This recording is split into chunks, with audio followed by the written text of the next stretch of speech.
चंदाय सूरज के लागे गरहनवा, अरे लागे गरहनवा।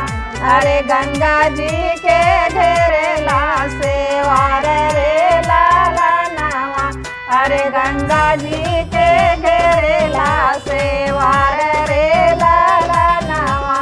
राम के घेरेला रावण दुश्मनवा, अरे रावण दुश्मनवा। अरे सीता जेवन वाली हले ठाड़ रे लालनवा, अरे सीता जेवन वाली हले ठाड़ रे लालनवा।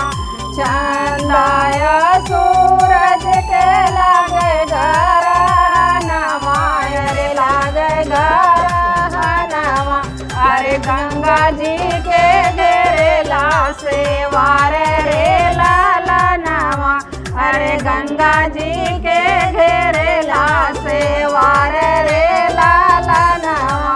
राम के घेरेला रावण दुश्मनवा, अरे रावण दुश्मनवा।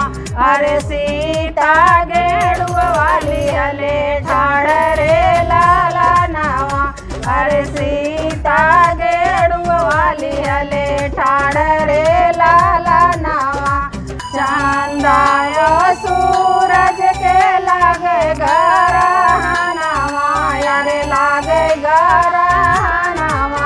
अरे गंगा जी के घेरेला सेवार रे लालनवा, अरे गंगा जी के घेरेला सेवार रे लालनवा।